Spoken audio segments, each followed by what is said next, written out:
I saw my daughter paying for groceries with cash at the self-checkout, and something about the way she was doing it stopped me cold. Not because she was using cash. Plenty of people still use cash. But my daughter hadn't carried cash in years. She was the one who set up Apple Pay on my phone when I couldn't figure it out. She was the one who told me carrying a wallet was 2005. So when I spotted her feeding 20s into that machine, counting them out carefully, making sure she had enough, I stood there by the cereal aisle with a box of Raisin Bran in my hand and just watched. She didn't see me at first. She was focused on the screen. And my grandson, he just turned 4, was sitting in the cart holding a small stuffed elephant like it was the most important thing in the world. She looked tired. Not the normal kind of tired you get from chasing a toddler around. Something else. A kind of tired that goes deeper. I put the cereal down and walked over. "Hey, sweetheart."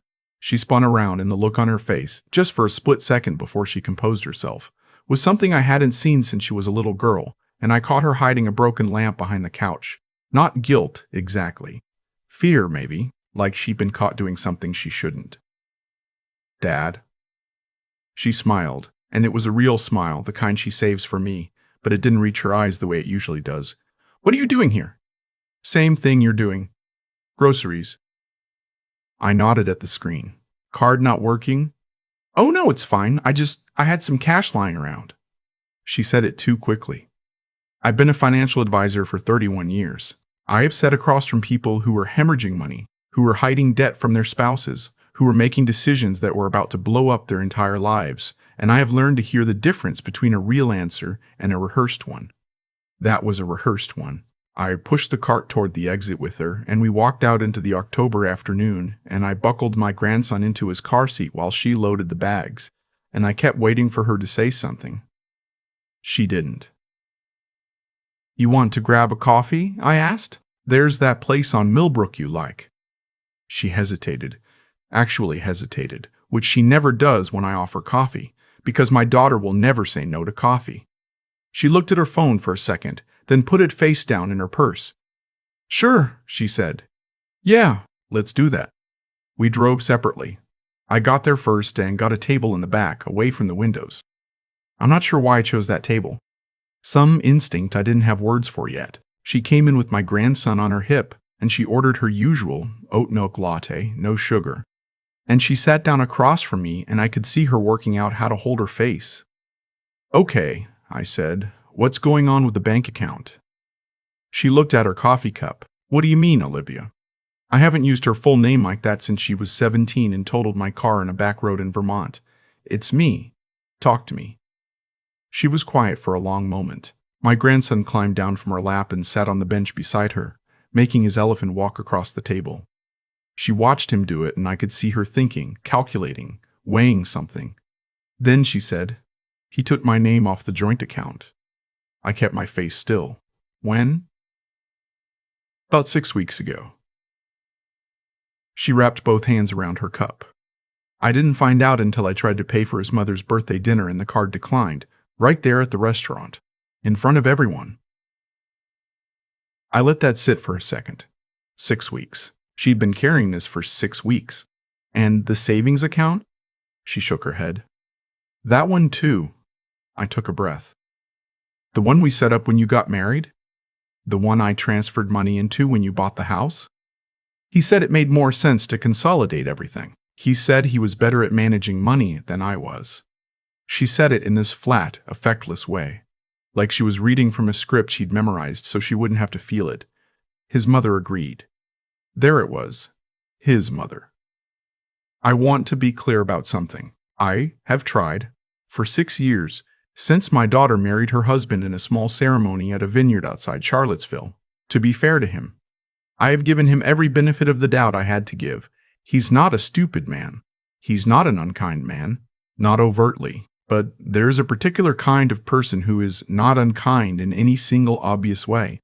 And yet somehow everything they do tightens the space around the people closest to them. A little less freedom here.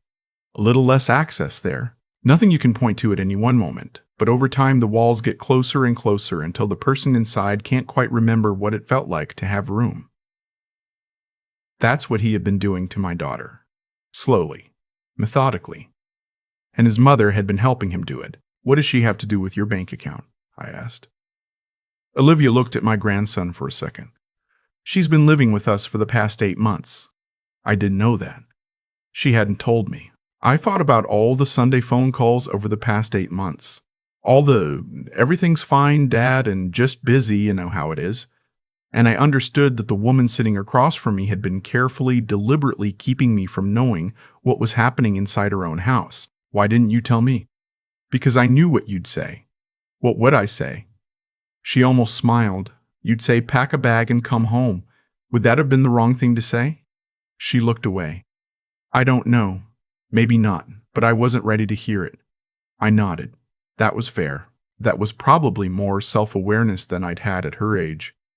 Okay, I said. Tell me everything. And she did. Slowly at first, then all at once, the way water breaks through something when the pressure gets too high. She told me how his mother had moved in, temporarily, after a falling out with her other son, how the temporary had quietly become permanent without anyone ever saying it out loud, how the dynamic in the house had shifted so gradually that Olivia hadn't noticed it happening until she was already deep inside it. His mother had opinions about everything.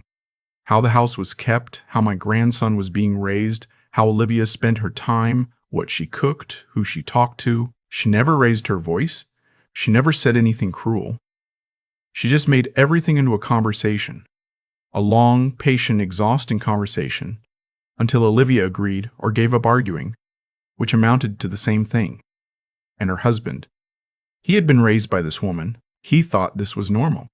He thought his mother's constant presence was a gift, not an occupation. When Olivia tried to raise it with him, he would look at her with this confused, slightly wounded expression and say, "She's just trying to help. Why are you so resistant to help?" The bank account was the latest thing. His mother had apparently decided that Olivia was not great with money, based on, as far as I could tell, absolutely nothing concrete, and had suggested to her son that he take over the finances for now. He had done it without telling Olivia. She found out at a restaurant in front of his family when her card stopped working. He gave me a weekly allowance, she said, and she laughed a little when she said it, but it wasn't a real laugh. $300 for everything. Gas, groceries, anything the baby needs. $300 a week, and I have to account for every receipt. I was quiet for a moment. I was thinking about a lot of things at once. I was thinking about the fact that my daughter had a master's degree in public health, had worked for 6 years before her son was born, had managed her own money since she was 19 years old. I was thinking about the joint savings account into which I had transferred $40,000 as a wedding gift. I was thinking about the house they owned, which was in both their names. I was thinking about what my grandson would see and learn and absorb if this was his normal. And I was thinking, with a clarity that surprised me with its coldness, that this needed to stop. "Does he know you're here?" I asked. She checked her phone again. "He thinks I'm just at the grocery store. I need to be home by 4. I looked at my watch. It was 2:17. "Okay," I said. "I need you to listen to me carefully. Don't change anything. Don't say anything to him tonight. Come home at your normal time. Act normal. Go to bed. Can you do that?" She looked at me like she was trying to figure out what I was about to do. "Dad, Olivia, can you do that?" "Yes, but what are you—" "I need a few days. Just a few days. Trust me." She studied my face for a long moment. Then she nodded. I watched her buckle my grandson into his car seat in the parking lot, and I watched her pull out onto the road, and I sat there in my car with my hands on the steering wheel, and I made one call. His name is Stuart Finch. We went to law school together in the early 90s, though I went into finance and he stayed in law. He's been a family attorney in Northern Virginia for 28 years. He is the kind of attorney that people on the other side of cases refer to, with visible discomfort, as thorough. "Stuart," I said when he picked up, "I need your help with something." "What kind of something?" "My son-in-law removed my daughter from their joint accounts without notice. They own a home together in Virginia. She has a 4-year-old. He's been given control of all household finances by, and I realize how this sounds, his mother, who is living in their house." There was a brief pause. "How long has this been going on?" "The account change was 6 weeks ago. The mother has been in the house for 8 months. The pattern of control sounds like it's been building for longer." "Does your daughter want to pursue this?" I thought about the way she'd looked at me across that coffee shop table. The way she'd said I knew what you'd say, like she'd been rehearsing for a conversation she was both dreading and needing. She will, I said. Give her a few days. Stuart told me what he needed. I spent the next 48 hours putting it together. Bank records. I still had copies of the original transfer documentation from the wedding gift, the account numbers, the terms, property records from the county assessor's office, available online. A timeline I wrote out by hand, from memory, of every incident Olivia had mentioned, with dates where I had them. I also made a second call. This one to my brother-in-law, who works in commercial real estate and who had, 3 years earlier, done a transaction with my son-in-law's mother involving a property in Fredericksburg that had ended badly for the other party. He hadn't mentioned it to us at the time because he hadn't realized the connection. When I told him what was happening, there was a silence on the phone that told me everything I needed to know about whether this woman's behavior was a new development or a pattern. She did something similar to a woman in that deal, he told me, maneuvered her out of her own decision-making, slowly, over about a year. Did it go to court? No. The woman walked away. Cut her losses. Okay, I said, thank you. On the third day, I called Olivia. I need you to come to my house Saturday morning, I said. Just you and the baby if possible. He's taking his mother to her doctor's appointment Saturday. I can come at 10. 10 is fine. She came at 10, and Stuart was already there, and we sat at my dining room table for 2 hours. Stuart explained her rights in language that was clear and direct and did not leave room for ambiguity. In Virginia, marital assets, including money deposited into joint accounts and contributions made to jointly owned property, are considered marital property. Removing a spouse from an account, particularly without notice and without cause, was not something that existed in a legal vacuum, and the $40,000 I had transferred as a wedding gift was well documented. What are my options? Olivia asked. Stuart laid them out. She listened carefully. She asked good questions. She took notes on her phone. And at the end, she sat back in her chair and looked at the table for a moment and said, I want to do this. I put my hand on her arm. You're sure? I've been sure, she said, for longer than I've been willing to admit. The next part I won't tell in detail because it belongs to her, not to me. I helped where I was asked to help and stayed back where I wasn't. That's how it should work. Stuart filed the appropriate paperwork. The accounts were frozen pending documentation, which meant that neither of them could access the marital funds unilaterally while the matter was being reviewed. The house would require a more involved process if it came to that, but the filing itself sent a message. Her husband, from what Olivia told me later, did not react with anger. He reacted with bewilderment, as if the idea that there could be legal consequences to removing your wife from her own bank account had never occurred to him. His mother, according to Olivia, told him this was something she had warned him could happen and that he needed to handle it. I found that interesting. There's a particular conversation I want to tell you about, because it happened about 2 weeks after the filing, and I think it matters. My son-in-law called me. Not to argue, not to threaten. He asked if we could meet, just the two of us, for lunch. I said yes. We met at a diner about halfway between our houses, and we sat across from each other over bad coffee, and he was quiet for a long time before he said, I don't know how it got here. I looked at him. He was 38 years old. He looked younger than that, and also older, if that makes any sense. Like someone who had been operating according to a set of instructions that had just turned out to be wrong and couldn't quite recalibrate. I think you do know, I said. I think you just haven't admitted it. He didn't disagree. He wrapped his hands around his coffee cup the same way Olivia had wrapped hers in that coffee shop, and I thought about what it means to learn your patterns from the people who raise you. How long it takes to see them clearly. How hard it is to choose something different. I love her, he said. I need you to know that. I believe you, I said. And I did believe him. But love is not the same as care, and it's not the same as respect. He nodded slowly. Your mother needs to move out, I said. Not unkindly, just clearly. Not because I'm asking. Because Olivia is asking, and Olivia's needs in her own home come first. He was quiet. And the accounts need to be restored, fully. Not an allowance, not a supervised arrangement. Her money, her access, her decisions. I know, he said. I drove home and sat in my driveway for a few minutes before going inside. I thought about Olivia at age 8, the year she decided she was going to learn to ride a bike without training wheels, and she fell 17 times on the driveway before she got it. and then pedaled up and down the street for an hour straight, not even stopping to celebrate, just riding because she finally could. I thought about who she was before any of this. I thought about who she was becoming again. She called me that evening. Her voice had something in it I hadn't heard in a long time. His mother is moving to her daughter's in Richmond, she said, next weekend. How are you feeling? There was a pause that felt like the first real breath in a long time. Like myself, she said. I feel like myself. My grandson slept over the following Friday. We made pancakes in the morning, the kind with blueberries, and he ate 4 of them and then fell asleep on the couch watching cartoons, his stuffed elephant tucked under his arm. I sat in the armchair across from him and thought about what I would tell him someday when he was old enough to understand. Not about revenge, not about winning, but about the fact that the people who love you are supposed to make you feel bigger, not smaller, are supposed to open doors, not lock them. And when something is quietly taking that away from you, there is no shame in saying so. There is no weakness in asking for help. There is no defeat in deciding you deserve better.